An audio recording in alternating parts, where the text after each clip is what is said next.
రాజధాని రైతుల సమస్యలపై జగన్ కు స్పష్టత లేదన్నారు మంత్రి నారాయణ. జగన్ ను కలిశాక రైతులు ల్యాండ్ పూలింగ్ కు ఓకే చెబుతున్నారని తెలిపారు. ఆడకి పోయిన 20 మంది రైతుల్లో మళ్ళా మధ్యాహ్నం వచ్చి ఒక రైతు ల్యాండ్ పూలింగ్ ఇచ్చారు. మీరే చూసుంటారు, మీ సోషల్ మీడియాలోనే వచ్చింది. అలా ఉంటుంది.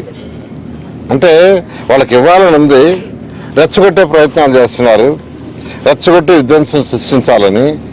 అసలు రైతుల్లో ఇంక ఇవ్వాల్సింది కేవలం వెరీ ఫ్యూ. నేను చెప్పాను మీకు, 35,000 మంది రైతులు ఇచ్చేశారండి. 35,000 మంది, 35,000 రైతులు ఇచ్చి కొద్దిమంది ఇవ్వాల. ఇంకా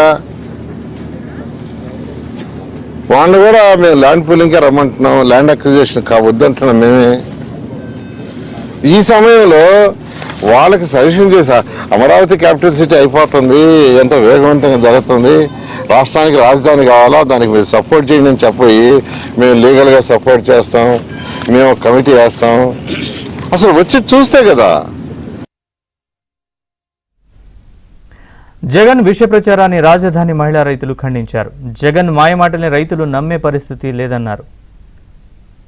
రాష్ట్రంలో జరుగుతున్న అభివృద్ధిని గమనించిన వాళ్ళు గత 5 సంవత్సరాల క్రితం ఏం పొరపాటు చేశారో తిరిగి ఇట్లాంటి పొరపాటు లైఫ్లో చేయకూడదని ఒక నిర్ధారణకు వచ్చారు. ఇతనికి అసలు అభివృద్ధి అనేది అక్కర్లేదు. ఒక్క చంద్రబాబు నాయుడు గారి మీద పగ తీర్చుకోవడానికి మాత్రమే అధికారం కావాలి. రెండోది ఏమీ లేదు.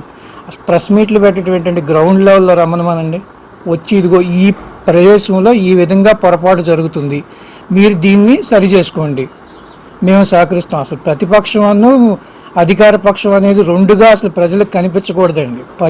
ఎవరికి అధికారం ప్రజలు ఇవ్వాలో వాళ్ళే నిర్ణయించుకుంటారు. మీరు అసలు అధికార దావంతో ఉన్నారు, ఏదో రకంగా ప్రభావితం చేసి ఆ కుర్చీ మళ్ళీ ఎక్కాలనే ప్రయత్నం చేస్తున్నారు తప్ప డెవలప్మెంట్ మీద లేదు. రాజధానికి ఇప్పటికే 95% మంది రైతులు భూములు ఇచ్చేశారని రైతులు గుర్తు చేశారు. జగన్ ఇప్పటికైనా రాజధాని అభివృద్ధికి సహకరించాలన్నారు.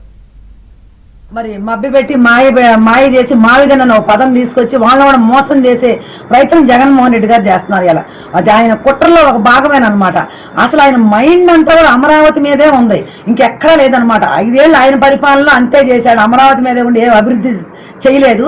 ఇప్పుడు కూడా మళ్ళీ రైతుల్ని మోసం చేసే ప్రయత్నం మళ్ళీ చేస్తా ఉన్నాడు. ఎన్ని నువ్వు కుట్రలు చేసినా నీ ఆటలేమి ఇక్కడ సాగవు.